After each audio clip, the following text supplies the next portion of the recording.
Hello, മഴയൊക്കെ എങ്ങനെയുണ്ട് അങ്ങോട്ടേക്ക്? ഇവിടെ നല്ല പെയ്ത്താണേ. അപ്പം നമ്മളിന്ന് ചെറിയൊരു college day in my life ആയിട്ടോ വന്നിരുന്നത്.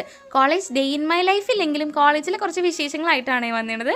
അപ്പം നമ്മളെ പ്രൊജക്റ്റ് ചെയ്യുന്നത് കോളേജിൽ തന്നെയാട്ടോ. എല്ലാവരും അല്ല, ഓൾമോസ്റ്റ് എല്ലാവരും ഇവിടെ തന്നെയുണ്ട്. ഒരുത്തിരി പ്രാണിനെ കൊല്ലണ തിരക്കിലാണെങ്കിൽ വേറെ ഒരു പ്ലാൻസിനെ പറ്റി പഠിച്ചുകൊണ്ടിരിക്കുക കേട്ടോ. ബീവിൻ്റെ കാര്യം പറയുകയാണെങ്കിൽ ബീവി ചെയ്തതൊക്കെ ഇങ്ങനെ എഴുതി വെച്ചുകൊണ്ടിരിക്കുക, മറന്നു പോകരുതല്ലോ. ഒരുത്തിൻ്റെ പേരൊക്കെ ഒരു പാത്രം ചെറുതായിട്ടൊന്ന് കത്തിച്ചിട്ടുണ്ട്, അത് കഴുകണം എങ്ങനെയാണെന്ന് പഠിച്ചുകൊണ്ടിരിക്കുക അവനെ. അപ്പോൾ അതേ നമ്മുടെ ഓരോ പരിപാടികൾ നമ്മൾ ചെയ്തുകൊണ്ടിരിക്കുക കേട്ടോ. ഈ ഒരു ബീഫ് എക്സ്ട്രാക്റ്റിൻ്റെ കാര്യം പറയുകയാണെങ്കിൽ ഇതങ്ങോട്ട് പാത്രം കുപ്പി അങ്ങോട്ട് തുറന്നാണ്ടല്ലോ, പിന്നെ ചുറ്റുള്ള മണം നമുക്ക് കിട്ടില്ലെന്നേ. അമ്മാതിരി മണമാണ് ഈ സാധനത്തിന്. പിന്നെ നമ്മൾ ഓട്ടോക്ലേവ് ഒക്കെ ചെയ്യുമ്പോണ്ടല്ലോ, ആ ഒരു ഭാഗത്തേക്ക് പോകണ്ട, അതിന് മുന്നേ നമുക്ക് സ്മെല്ല് കിട്ടും. ഓട്ടോക്ലേവ് ചെയ്യണമെന്ന് നമുക്ക് അറിയാൻ പറ്റും കേട്ടോ. അങ്ങനെ ഡീക്കാൻ ചെയ്യണ പരിപാടി.